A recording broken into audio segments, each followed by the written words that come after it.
Bonjour, je m'appelle Hanexi et aujourd'hui je vais parler de la table 2 de le Mexique, politique, économie, historique et le sujet de cette table, c'est la politique du Mexique de la révolution à l'époque actuelle.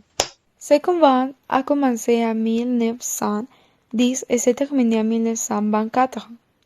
En 1966, Porfirio Díaz est devenu président du Mexique avec les phrases paz, orden y progreso. Mais il a été président pendant plus de 30 ans, mais pendant son mandat, le marché international a augmenté les progrès technologiques tels que les télégraphes, l'électricité et quelque chose de très important qui était le chemin de fer, qui en plus de transporter marchandises, aussi des gens. Cela semblerait une bonne chose, non? Mais pendant le porfiriato, les propriétés terriennes étaient ceux qui gagnaient le plus, alors que les paysans travaillaient sur les documents qui leur avaient même été enlevés, et son paiement était le récolte du domaine. Et c'est pour ces raisons que les gens voulaient supprimer Díaz. Et c'est pourquoi la révolution mexicaine a commencé. En 1910, Francisco Madero a écrit un livre appelé La sucession présidentielle de 1910. Et la même année, il est présenté comme candidat dans son parti national avec le devise Sufragio efectivo, no reelección. Mais Díaz le découvrit et l'envoyait à la prison de San Luis. Et Madero écrit Plan de San Luis.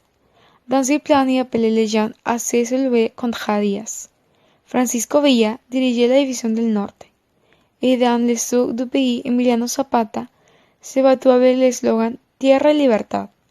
Puis Díaz a été exilié à Paris et Madero est arrivé à la présidence, mais n'a pas tenu sa promesse. Alors, ils ont pris l'armée contre lui et ce mouvement a été appelé Decena Trágica. Et Madero a été assassiné sur l'ordre de Victoriano Huerta, qui usurpait la présidence, mais Venustiano Carranza a écrit Plan de Guadalupe à propos de mécontreme de l'usurpación de Huerta. Zapata a écrit El Plan d'Ayala, où il exigeait la libération des terres aux indigènes et la distribution des terres de montage de eau aux nécessiteux. Pancho Villa a créé la ley agraria, où il a proclamé l'équité des terres.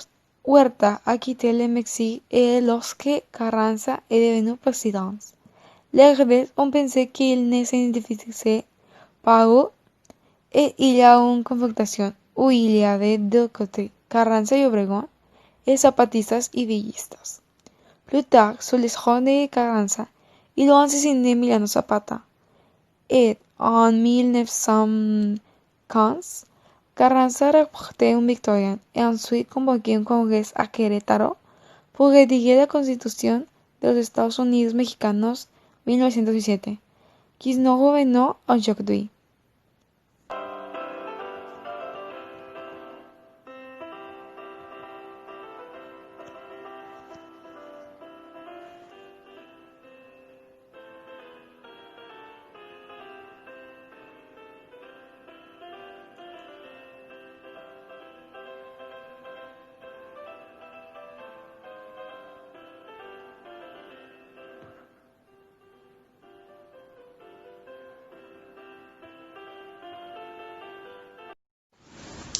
À mon avis, la révolution mexicaine a aidé à surmonter les différences qui existent au sein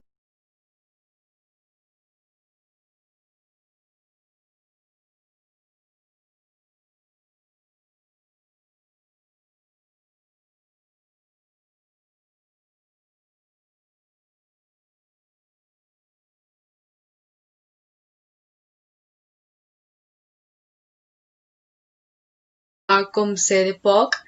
Ce n'est pas aussi évident qu'avant, mais il y a beaucoup de corruption dans le pays.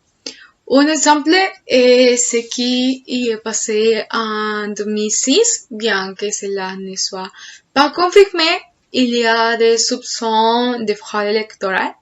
Alors, à mon avis, je crois que le Mexique est un pays qui a beaucoup à changer. Merci.